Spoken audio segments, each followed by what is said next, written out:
ҳавзаи пиряхҳои Тоҷикистон 6% масоҳати мамлакатро ташкил намуда, зиёда аз 10,000 пиряхи ҳаҷмаш гуногунро дар бар мегирад. яке аз унсурҳои асосии табиат ин албатта пирях аст. мо агар тасаввур кунем, шумо тасаввур кунед ки Тоҷикистон пирях надошта бошад. пас аҳволи мо чӣ мешавад? ҳолон ки дар пиряхҳои Тоҷикистон 460 куб километр об ҷамъ шудааст. агар муқоиса кунем ки мана кӯли Сарез 17 куб километр об дорад. пас чӣ қадар об ҷамъ шудааст ва барои табиати Тоҷикистон, барои тамоми Осиёи марказӣ чӣ аҳамият дорад? ин захира боиси ташаккули ҳамасолаи ҳавзаи дарёҳо дар ҳаҷми 64 километри кубӣ буда, ҳамчун мояи ҳаёт барои дар сатҳи муътадил ҳифзу нигоҳдории экосистема, кишоварзӣ, мувозинати табиии гидрологӣ на фақат дар Тоҷикистон, балки Осиёи марказӣ нақши муҳим дорад.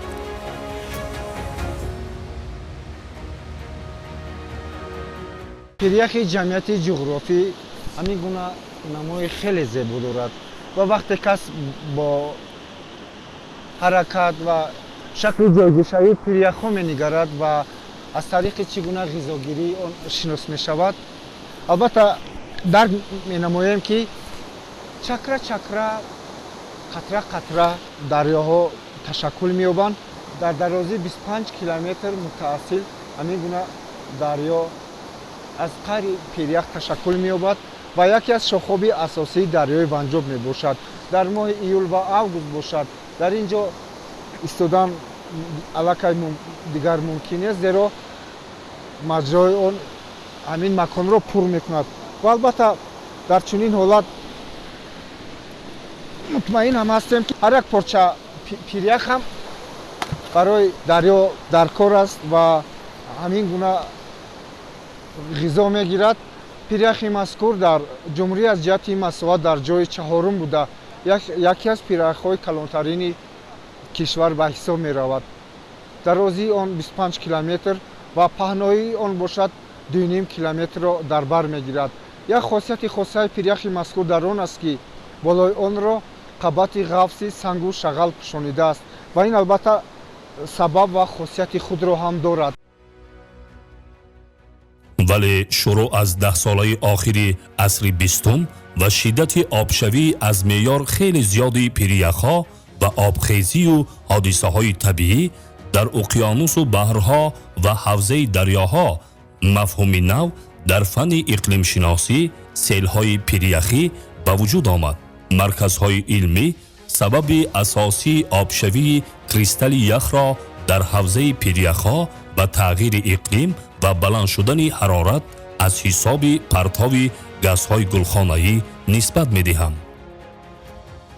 сабаби тағйирёбии иқлим яъне 4 омил аст. омили аввал ин газҳои гулхонаӣ, зиёд шудани газҳои гулхонаӣ дар атмосфера. сабаби дуюм тағйир ёфтани албедо мегӯям, ин қобилияти инъикоси замин, нурро инъикос кардани замин.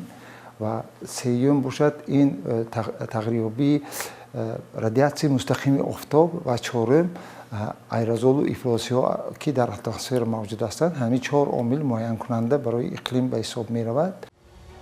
рушди саноати ҷаҳонӣ, истифодаи хеле зиёди нақлиёт, коркарди нафту газ, вулқону сӯхтор ва дигар ҳодисаҳои табиӣ барои халалдор гардидани мувозинати экологӣ сабаб гаштааст.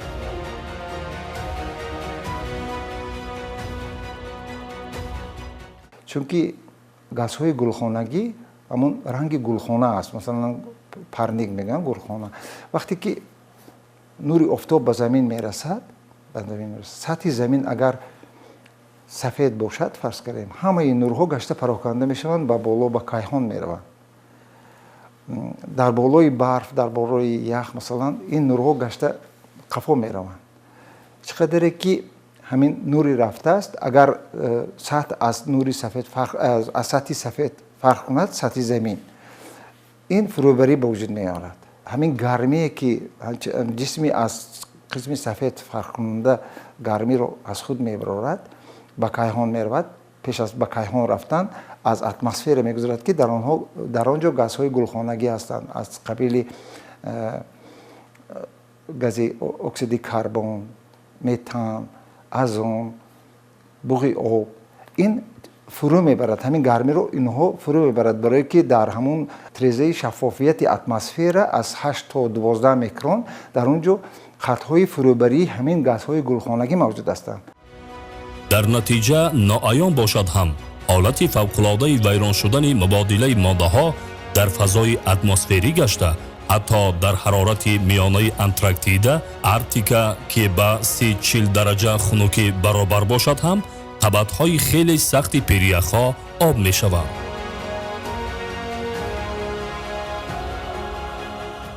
дар забонаи пиряхи ГГП корҳои тадқиқотиро оғоз намуданд. чӣ гунае ки мо мебинем бо махсус аппаратҳои он, яъне табати яхро то чуқурии 4 метр шикоф карда. бояд ёдовар шуд ки аз рӯи нуқтаи гирифташудаи мазкур дар солҳои оянда мо муайян карда метавонем ки сатҳи болои пирях чӣ қадар паст фаромадааст. дар тамоми кураи замин зиёда аз 200 000 пирях мавҷуд аст ва ин 10% рӯи заминро пирях ишғол кардааст ва аз ин 75% обе ки дар замин аст дар пиряхҳо мавҷуд аст. дар Тоҷикистон бошад зиёда аз 10 000 зиёд пиряхҳои хурду калон мавҷуд ҳастанд ва дар бораи партовҳои газҳои гулхонагӣ гӯем, ин дар як сол 54 миллиард тонн партов карда мешавад дар тамоми кураи замин газҳои гулхонагӣ. азбаски чӣ тавр ин газҳои гулхонагӣ ба обшавии пиряхҳо оварда мерасонанд? Барои ки дар болои пиряхҳо газҳои гулхонагӣ азбаски атмосфера ва системаи динамикӣ аст, ҳамеша дар ҳаракат аст, обу ҳаво ҳамеша дар ҳаракат мебошад, бо сурати шамол ҳамин чангу ғубору газҳо ба минтақаҳои гуногун ҳаракат мекунанд. масалан гарчанде ки Тоҷикистон дар ҷои 135 ҷойгир бошад ҳам, дар болои пиряхҳои мо ҳаво ин қадар гарм нест, валекин миқдори консентратсияе ки мо чен мекунем дар атмосфераи Тоҷикистон ба дигар кишварҳо баробар аст. барои чӣ ки ин газҳо ва ифлосиҳо ҳаракат мекунанд дар ҳаво, бо самти ҳамин ҳаво ба кишвари мо ворид мешаванд. дар ҷумҳурии Тоҷикистон бошад маъмулан дар ҳавзаи пиряхҳо дар он ҷое ки қаблан барф меборид, ҳоло боридани борон махсусан дар фаслҳои тирамоҳу баҳор мушоҳида мегардад. сатҳи бориши борон то рафт баландиҳои ҳатто аз 3000 метр баланд аз сатҳи баҳрро фаро гирифтааст. марказ пирях дар алоқа.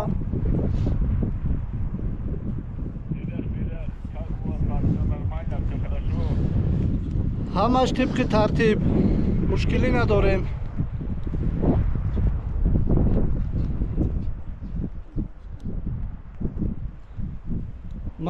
марказ пирях ба самти нуқтаи охирон ҳаракат кард.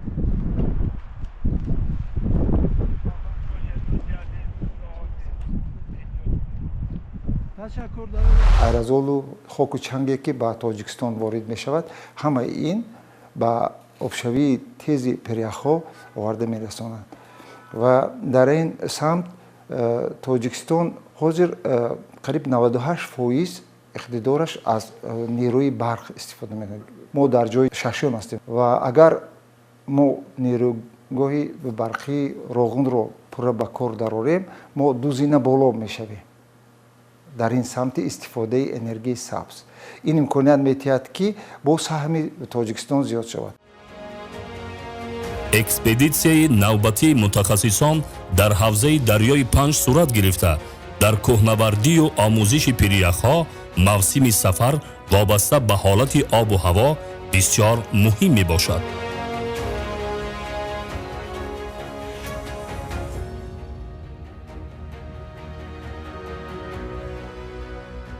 дар идома валангор гардидани ду купрук касеро ғамгин накард, вале пешгӯии боридани барфу борон ҳайати экспедитсияро каме саросема намуд. Аслан дар ҳавзаи пиряхҳо ин як кори муқаррарӣ бошад ҳам баромадан ба нуқтаи ғизогирии он хеле мушкил мегардад. дидани суроби пиряхҳои хирсону ҷамъияти географӣ ва Абдуқаҳор ки шохаҳои пиряхи Феченко мебошанд, табъи касро хуш мегардонад. пиряхи хирсон бо ҳаракати худ ки пеши дарёро мегирад, яке аз пиряхи назоратӣ мебошад. аз ин рӯ пайваста мавриди омӯзиш қарор дода мешавад. тибқи ҳисоби мутахассисон, барои заминаи ҳаракат дар минтақаи транзистии он бояд беш аз 3 миллион метри кубӣ барфу пирях ҷамъ шавад ва ба қисмати забонааш фишор орад.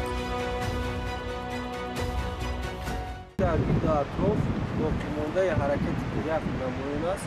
изи дар ҳамин девораи филме ки мебинем сарҳади ҳаракат кардани пирях ба ҳамон минтақаҳо муайян кардане ки пирях дар ҳамин солҳои 10 солҳои наздик ҳаракат кардаш бинои он аст ки дар ҳамин боқимондаи ҷинсҳои кӯҳӣ яъне морена лафзи илмие ки ном гузорӣ шудааст ҳамин боқимондаи ҷинсҳои кӯҳии пирях ҳар 10 сол 12 сол ҳаракат мекард. ҳангоми ҳаракат кардани худ ӯ ҷинсҳои кӯҳии нав меёрад. ҷинсҳои кӯҳие ки пеш аз он буд структура яъне шакли ҷойгиршавии онҳоро яъне тағйир медиҳад. маболои онҳо ҳаракат карда онҳоро шаклшон дигар карда ҳамзамон ҳаракатҳое ки дар 63-73 соли 84 ба амал омадагӣ сабаби сар задани сели пиряхӣ омад.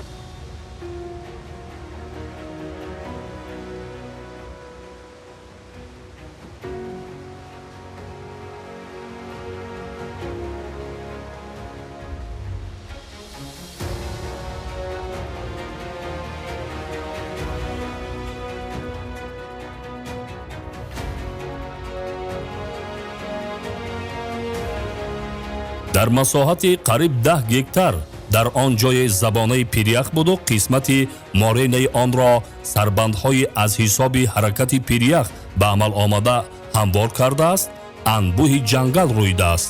ин ҷангал барои тадқиқотҳои баъдӣ як таҷрибаи илмӣ гардид.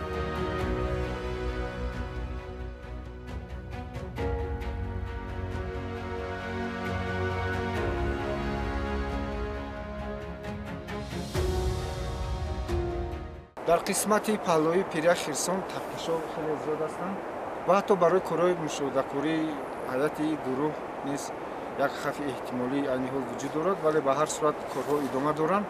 вале дар ин ҷо вақте ки менигарем пирях андар пирях аст. дар тарафи чапи ман пирях хирсон истодааст ки аз ҳамин шурӯъ то 700 метр то забонаш меравад ва аз он ҷо боз як сарбанди то ҳадди 45 метраи пирях аст ки ба кӯҳи системаи кӯҳии Абдуқаҳор часпидааст ва аз дур бошад пиряхҳои системаи рақамии пиряхҳои Абдуқаҳор ба чашм мерасад ки дар он ҷо захираҳо хеле зиёд ҳастанд ва онҳо ба тариқи рақамикунонӣ рақамгузорӣ шуданд, азбаски онҳо чун пирях хирсон масоҳати калон надоранд, вале ба ҳар сурат захира хеле зиёд аст дар моҳи октябр. маълум ки дар он ҷо барф хеле зиёд меборад ва ҳарорати ҳаво ҳам он қадар баланд намешавад, вале рахнашавии пиряхҳо дида мешавад ки ҳар ҷо онҳо канда шуданд. ба ҳар сурат табиат чунин аст. офтоб аст, барф аст, борон аст ва таъсири он ба табиат албатта мерасад, вале устувории пиряхҳо чун қаблӣ то андозае нигоҳ дошта мешавад ва ифодаи он дар шувоси дарёҳо аст, дар ҳаракати дарёҳо аст, дар маҷрои сурати он мебошад. он ки умуман калимаи ҳифзи пиряхҳо на ҳама вақт қабул мешуданд ва умуман доим суол мешавад ки масалан шахсан маро мепурсанд ки шумо чӣ тавр пиряхи Феченкоро ҳифз мекунед ё ки вай пирях. умуман ҳифзи пиряхҳо таърихи зиёда аз 100 сола дорад ва мутаассифона на ҳама онро мефаҳманд ва барои ҳаминам соли 25 муаррифӣ кардани технология ва роҳҳои пешгирӣ ва ҳифзи пирахҳо мебошад. ҳозир якчанд усулҳои роҳҳои пешбинӣ шуданд, лекин онҳо ба як система оварда нашудаанд. мисол шинондани дарахтҳо ҳастанд дар Швейтсария, онро бо матоъ мепӯшанд ва дар ин раванд мисол мо ҳатто ки таҷрибаи табиӣ дорем. мисол пиряхи кашолаях ки табиатан мисол шинондани дарахзор нисбат ба ҳифзи пирахҳо чӣ гуна натиҷа метиҳад, дар онҷо мо мушоҳида кардем. мисол ҳангоме ки соли 2011 пиряхи хирсон канда шуд ва он кӯпруке ки дар онҷо буд вайрон шуд, одамон гузашта натавонистанд ва дар қисми поёнии пиряхи кашолаёхе ки буд як чакалакзоре пайдо шуд ва нишон доди мисол системаи деградатсияи пиряхҳо ин дар ғотҳо, ҳавзҳо аст ва ҳамин дар ғотҳо кам шуданд ва ҳавзҳои болои пирях кам шуданд. яъне ки пирях худро ҳимоя кард. гармселе ки аз поён меорад, ҳамон як чакалакзор қисми тарафи чапи пиряхро ҳимоя мекунад. яъне ки ин далел ҳаст ки дарахзоркунӣ ин яке аз роҳҳои ҳифзи пиряхҳо аст. лекин ин табиатан буд ва мо ҳамашонро натиҷагирӣ кардем. инро бояд ки як системаи ягонаи ҷаҳонӣ бояд қабул карда шавад. созмони байналмилалии обҳавошиносӣ таъкид намуд ки маълумотҳои илмӣ кам андар кам ҳастанд ва барои дар ҳолати кам будани маълумотҳои илмӣ пешгӯӣ ва сохтани стратегияи минтақавӣ ё ҷаҳонӣ ғайриимкон аст. барое ки мо мисол 10 соли об барои рушди устувор мегӯем, захираҳои обӣ дар пиряхҳо ҳастанд. мисол миқдори пиряхҳо дар сатҳи ҷаҳонӣ ки ҳастанд 24 миллион кубометри квадратӣ ҳастанд.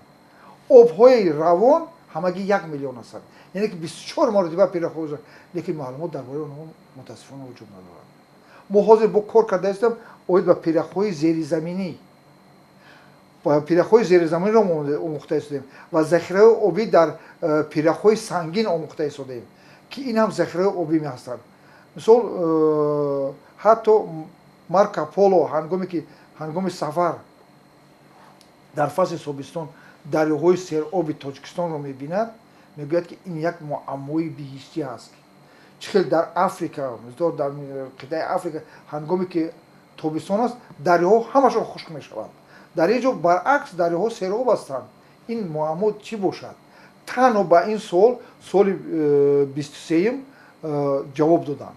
баъди кушодани ҳолати пиряхҳо ки дарёҳои тоҷикистон машъала мегирад, сарчашма мегирад аз пиряхҳо. барои ман тобистон ҳангоме ки ҳаво ва ҳарорати ҳаво баланд аст, дарёҳои мо сероб аст.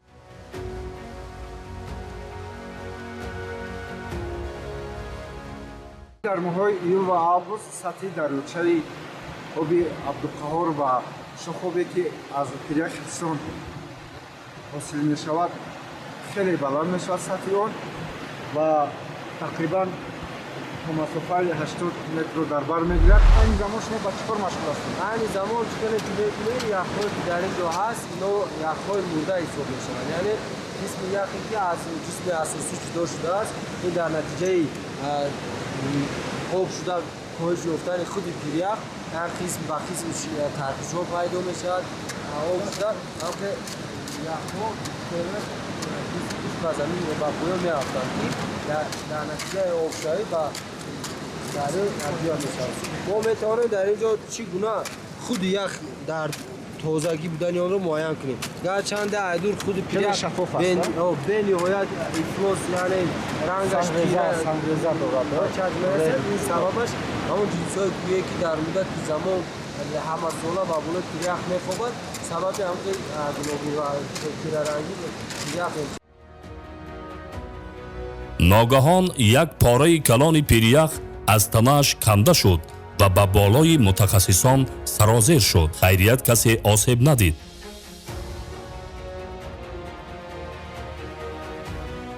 соати 9 рӯз офтоб ки баромад, дар пиряхи хирсон аллакай ҳаракати пирях ҳам то андозае мушоҳида мешавад ва қатра аз пиряхҳо об мешорад ва ҷон дигар мутахассисон мегӯянд ки дар ин ҷо истодан ҳам як хати дигар ҳам дорад, зеро ки احتمالیتی بود ریختن یک دوره همین گونه وجود دارد. به هر صورت علمان جوان کوشش میکنند که کار خود رو در این نقطه زودتر به انجام رسانند و بواسطه به قهر تریاق روند. معلوم می شود که در قسم زبانش خیلی با احتیاط بود.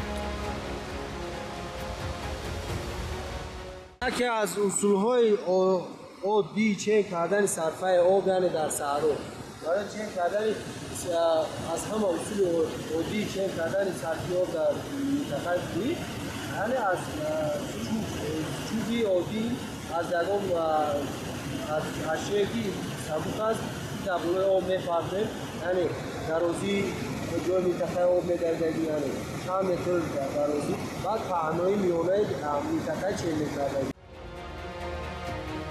محققان جوان را در طول چند روز لازم می آید که آید به حجم غذاگیری، حرکت پیریخ به قسمت زبانش و حالت ترقیش، مخصوصاً تأثیر گرمی های فصل تابستان و درجه آبشوی آن معلومات جمع‌آوری نمایند. از همه مهم مدل متماتیکی آن را طرح‌ریزی نمایند. برای ساختن مدل متماتیکی و یا کامپیوتری پیریخ‌ها یا اینکه آب شدن پیریخ‌ها و غذا گرفتن سرچشمه پیریخ اینچنین حرکت نمودن آن بسیار مهم میباشد. در بالای پیریخ وابسته به تحقیقات پیش بینی شده به دو گروه محققان جدا شدند. در اینجا نهایت احتیاطکار باید بود. بعضی ترقیش‌ها در چشم نمودار نبوده 10 متر چقوری دارند.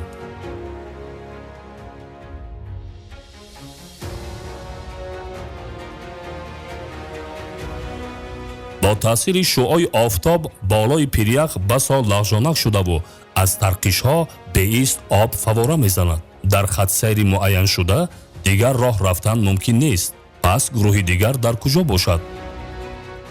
چشم در نمیتوین در خطر ایده رو ما بالاتر رویم تا که قرار شده ما در بالای پیریخ چین کرده سیم همون روانده مترولوژی را با بالا میریم. در قسمت بالای پیریخ گروه ما با دو گروه خود دیگر تقسیم شد و دیگر به واسطه در همون داخلی پیریخ ها با واسطه با ترقیش ها کارو تدقیقاتی میبرد و طول 1-2 ساعتی که اونها با علاقه نبر اومدن البته گروه ما خیلی خواتیر شدیم و خیرت که با اونها ما باز در علاقه هستیم و اونها از بدو باش خود درک دادن. بعد پنهان شدن آفتاب در زیر ابرها حرکت در سطح بالای پیریخ آسانتر گردید و برای ادامه دادن مشاهده ها شرایط فراهم آمد. قسمت دوم پیریخ یعنی قسمت یخریزه شرشره یخین پیریخ میباشد که همه سالا با مقدار 10 میلیون متر مکعب یخ رو نیز به اون جاری شده با جسم اساسی خود پیریخ یعنی با بدن پیریخ خرسان میریزه که از سبب اونه که دارای جایگیری خود پیریخ به نهایت تنگ است احتمالاتی در خود جایگیر کردن ذخیره زیاد رو ندارد یعنی همه سالا باید از طبق معیار اگر که با مقداری 10 میلیون تا 15 میلیون متر مکعب یخ با واسطه شرشره یخین اگر جاری شود این پیریخ همچون پیریخ مقرری فعالیت میکند اما با واسطه شرشره یخین در دوام همه سالا زیاده از 35-40 میلیون متر مکعب یخ جاری می شود که این باعث آن می گردد که در قسمت پایانی آن یعنی بعد از جاری شدن در قسمت پایانی خود شرشره ذخیره به نهایت زیاد جمع می شود و در نتیجه با یک معیار معین ذخیره شدن پیریخ رو به حرکت می دارد. این از آن گواهی می دهد که منطقه غذاگیری پیریخ در بلندی های 4800-5000 متر تا حرکت نوبتی خود هنوز به قدر ضروری غذا نگرفته است. پیریخ خرسان هم یک پیریخ ماگیسترالی هم می باشد که از طرف راست پیریخ خرسان پیریخ فچنکو جایگیر شده است.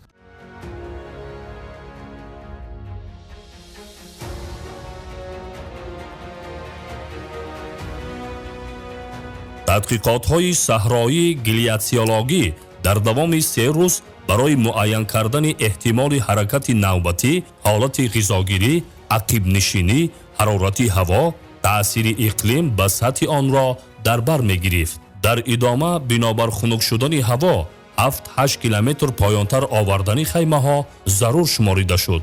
баъд аз фаромадан аз ҳудуди пиряхи Хирсон, экспедитсия кори худро дар пиряхи ҷамъияти географӣ идома дод.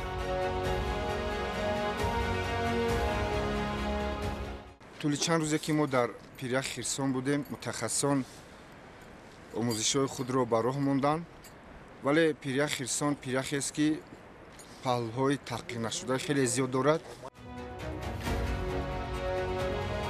пиряхи ҷамъияти географиро дар қисмати забона ва паҳнии он қабати сангзор пӯшонидааст ки андозаи гуногун доранд. баъди тоза кардани он кристалли ях ба назар мерасад.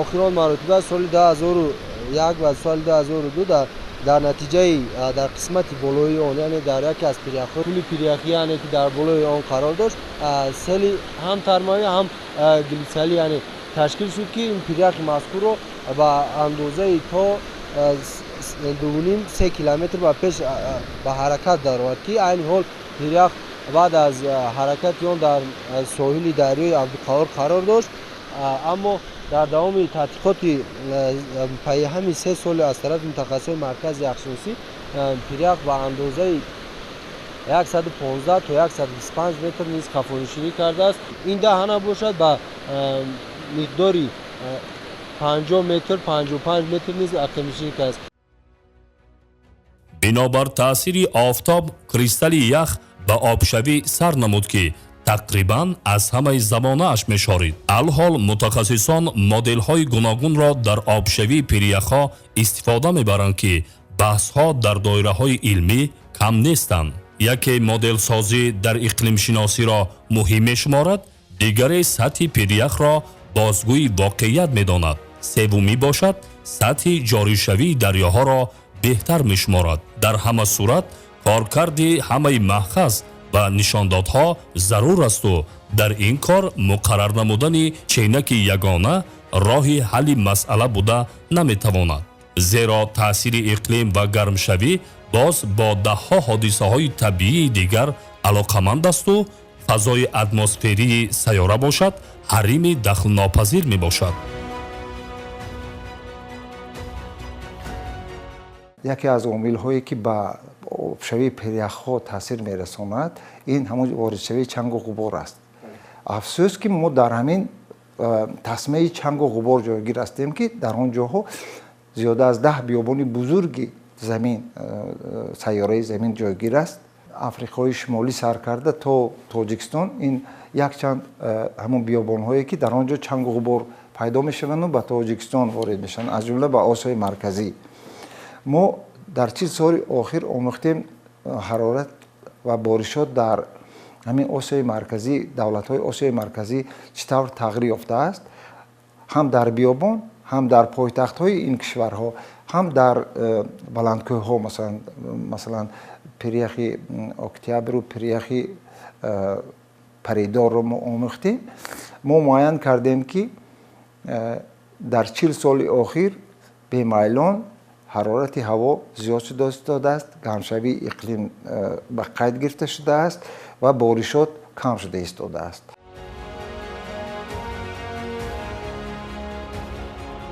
вале таъсири иқлим ва гармшавии ҳарорат фақат ба омилҳои инсонӣ нисбат дода мешаваду болотар аз қабатҳои атмосферӣ нақши ҳарорати офтобро чӣ гуна метавон маънидод кард?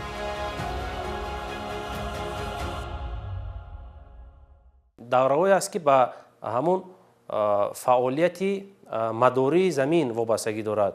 бахусус як даври муайян ин ҳамун моилии замин ки нисбат ба ҳамвории эклиптика таҳти кунҷи 23.5 градусро ташкил медиҳад ва ҳамин кунҷ дар муддати яъне як муддати муайян дар муддати 41000 сол ҳамин моилӣ аз 22 градус то ба 24.5 градус тағйир меёбад ва ин тағйирёбӣ сабаб мешавад ки дар минтақаҳои гуногуни замин яъне тағйирёбии куллӣ ба вуҷуд биёрад ва дар баъзе минтақаҳое ки дар он ҷо минтақаҳои яъне яхҳо бисёр ҳастанд ва яъне бахусус дар минтақаҳои Антарктида ва Арктика ки бахусус ва дар Тоҷикистон ки яъне пиряхҳои зиёд аст бахусус ба монанди Федченко, пиряхҳои Зарафшон ва дигар пиряхҳо ва сабаби яъне ба таври яъне бо суръати тезтар обшавии онҳо сабаб мегардад ки ин ҳам ба агарчи ба даври дар муддати 41000 сол гӯем такрор ёбад ва ин аллакай такроршавӣ сабаб мегардад ки чунин яъне пиряхҳои азим аз байн раванд. Дигар сабаб ин ҳаракати яъне тағйирёбии қутби замин аст ки дар муддати протсессия мегӯянд дар ин протсессия метавонад ки қутбҳои замин тағйир ёбад ва дар муддати 26000 сол ва ин тағйирёбӣ ба амал мебиёяд ва сабаб мегардад ки яъне тағйирёбии иқлим дар рӯи замин ба вуҷуд биёяду ва минтақаҳои яъне ки нисбатан сард ҳастанд аллакай ба минтақаҳои нисбатан гарм табдил ёбанд ва дар минтақаҳое ки ба экватор наздик ҳастанд аллакай пайдошавии биёбонҳо ба вуҷуд биёяд. аслан дар иқлимшиносӣ 10000 соли охир бештар дар бораи яхбандиҳои хурду калон тадқиқотҳо хеле зиёданд, вале дар бораи гармшавии глобалӣ ишораҳо камтар ба назар мерасанд. дар давраи минимуми офтобӣ бошад ки ҳолати яъне ки ҳолати камфаъолии офтобро нишон медиҳад ва дар ин давра низ боришотҳо зиёд мегардад бахусус дар ҳамон фаслҳои соле ки мувофиқан ҳастанд боришот зиёд мегардаду ва сардшавӣ яъне ҳадди максималии худро мегирад. ғайр аз ин аз даври 11-солаи офтоб боз давраҳои яъне дигар давраҳое ҳастанд ки ба даври 11-сола алоқаманд аст ва даври 100-сола даври 200-сола инчунин даври 400-солаи офтоб аст ки ба даври 11-сола дар алоқамандӣ ба вуҷуд мебиёяд. ҳолате шудааст ки аз замоне ки телескоп ихтироъ гардид ва мушоҳидаҳои телескопӣ бахусус офтоб ба роҳ монда шуд, мушоҳида гардид ки як давраи муайян дар асрҳои 16 ва 17 яъне фаъолияти офтоб қариб ки ба чашм намерасид ва тақрибан ин ҳолат тақрибан 70 солро давом кардид ва яъне таърих гувоҳ аст ки дар Аврупо як яъне яхбандии хурди минтақавӣ фаро расида буд ва ҳатто баъзе аз дарёҳои бузурге ки дар Аврупо буданд ях баста саросар ях баста онҳо бо ҳам баста шуда буданд ва ин гувоҳӣ аз он медиҳад ки дар давраи минимуми офтобӣ яъне ҳарорат нисбатан кам мегардад ва то ҳатто ин давраро давраи минимуми муандара мегӯянд дар таърихи илм.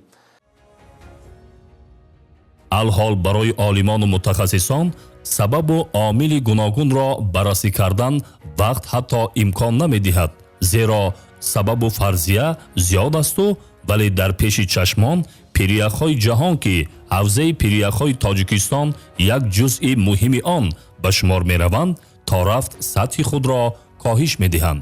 аз ҷониби дигар ҳатто муқоисаи ду пиряхи ҳамшафат хирсону ҷамъияти география ҳам номумкин аст. пиряхҳои хирсон ва ҷамъияти географӣ тақрибан дар шафати якдигар дар масофаи 6-7 километр ҷойгир шуда сатҳи он аз якдигар ба куллӣ фарқ мекунад.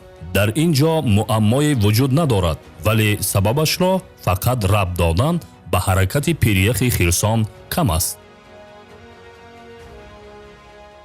ва баъдтар ин омилҳо ки аз рӯи ҳисобҳо маълум мегардид тақрибан 300-400 сол пас аз ин минимум ё ки ин даври офтоб такрор меёбад ва таҳқиқотҳо дар ин ҷода бахусус аз ҷониби олимони рус ва олимони аврупоӣ зиёд анҷом расидааст. бахусус яке аз таҳқиқотҳои аввалине ки аз ҷониби Чижевский амалӣ гардидааст, ин гуфтаҳоро тасдиқ мекунад ва ин эҳтимол аст ки дар асри 21 чунин як минимуми тӯлонӣ иттифоқ афтад.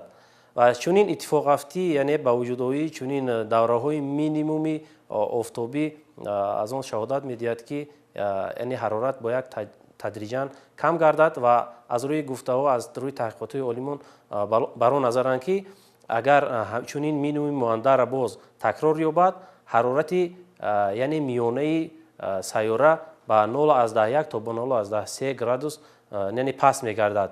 вале ин омилҳо ба яъне паст шудани ҳарорати сайёра яъне қадами калон гузошта наметавонад, зеро омилҳои антропогенӣ бахусус яъне газҳои гулхонаӣ таъсирашон ба атмосфераи замин бениҳоят калон аст ва бояд пеши роҳи ин гуна омилҳо гирифта шавад ва чунки зиёд шудани хушкиҳо бахусус биёбонҳо сабаб мегардад ки ин яъне баландшавии ҳарорати сайёра боз ҳам зиёдтар гардад.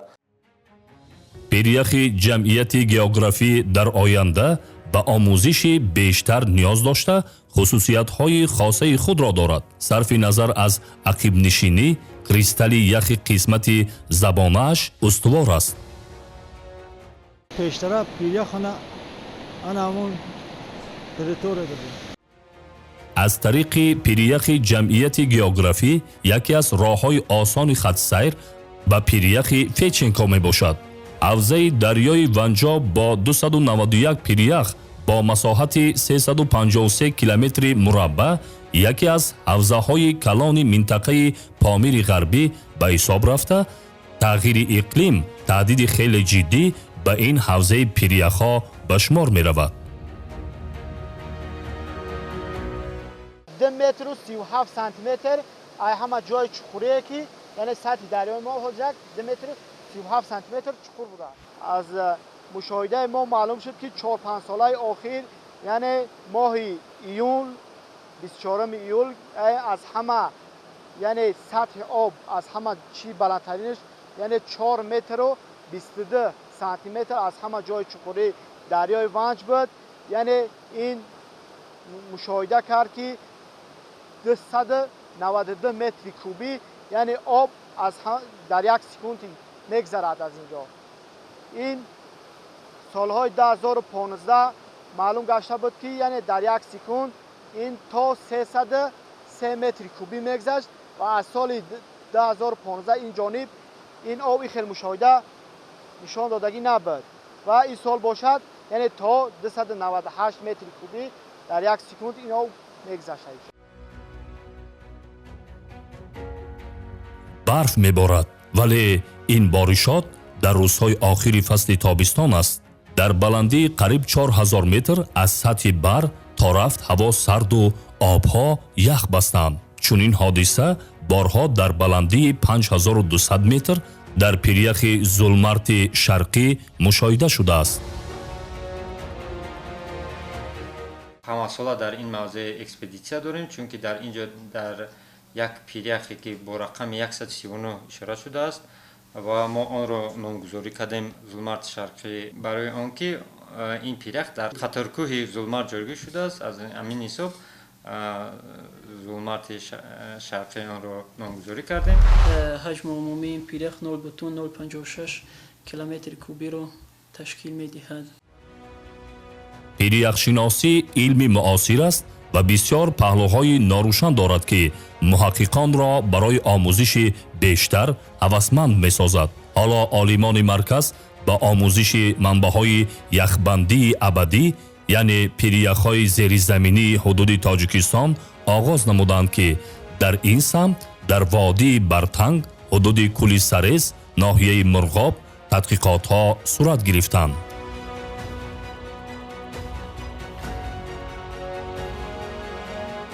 кӯли шада убур кардем ва 8 километр роҳи мо барои расидан ба ин яхбандии абадӣ наздик шуд ва рафтем ба чашми худ яхбандии абадиро дидем ва шурф кандем. дар 1.5 метр чуқурӣ яхи кристаллиро мушоҳида кардем ва дар ҳақиқат бовар кардем ки яхбандии абадӣ низ маҷмӯи захираи об мебошад ва дар назди забонаи яхбандиҳои абадӣ ба чашми худ дидем ки чашмаҳо дарахтҳо сабзиданд. ҳар як экспедитсия нақшаи хосаи худро дорад. масалан омӯзиши пиряхҳои ҳавзаи дарёи хингоб ки аз чанд марҳила иборат буд, ҳавзаи мазкур боз ба минтақаи махсуси пиряхӣ тақсим гардида ҳар кадоми он алоҳида мавриди омӯзиш қарор дода мешавад. ҳар кадоми ҳавза чун ситаргӣ бо 12 пирях ва писода 17 пирях мавриди таҳқиқи алоҳида қарор гирифта, ҳамчун пиряхи бузурги гармо با مساحت 114 کیلومتر مربع و درازی 30 کیلومتر چون حوزه مخصوص با اکسپدیسیاهای علمی فرا گرفته شدند. ولی تنزل پیریخ‌ها همچون بایگری و موازنت طبیعت نگران کننده می باشد.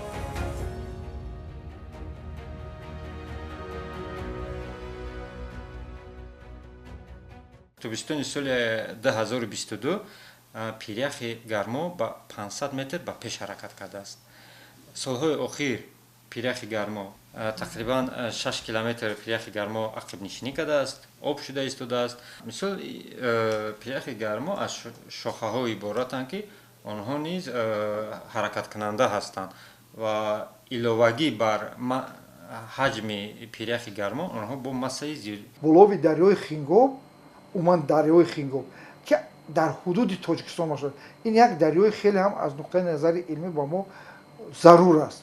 برای ما تشکلیابی و زیاد و کم شدن و حالت موازنت پیرخور در اینجا و کلی آموخته ایستاده ایم.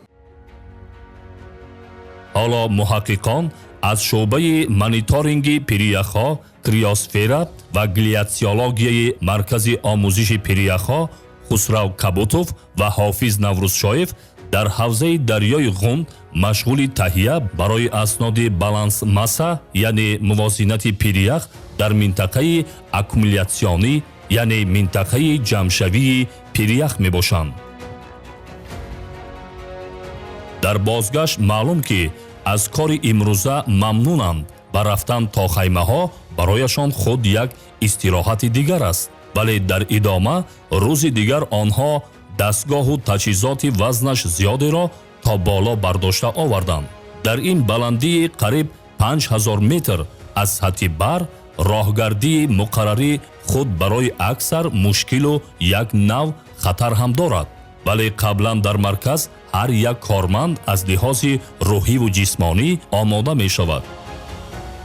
یک چیز دیگری که ما با طریق دلیل و انیق روند آبشویی پیرخور معاین میکنیم، این توازن پیرخور می باشد. توازن پیرخور امکانات میده که هر یک سال ما پرما کرده در آنجا اسباب‌های خود رو میگذاریم و میبینیم که چقدر بارشات شده است و چقدر آب شده است. با واسطه همین بارشات آبشویی رو موازنت پیرخ رو معاین میکنیم. با عقیده عالمان برف خود انرژی طبیعت است.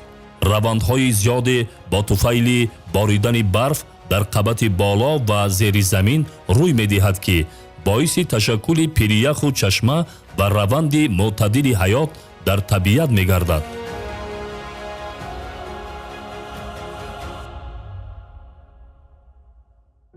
بعد از 2 کیلومتر راه گشتن در راه مارپیچی و هم خطرناک کوهی هیئت اکسپدیسیا تصمیم گرفته بودیم که با رسیدن با پیریخ البته از آب نقره‌فام و زلال و خیلی سرد هم باشد از آب این پیریخ یک نوش جان میکنیم و بعداً با کار خود ادامه میکنیم.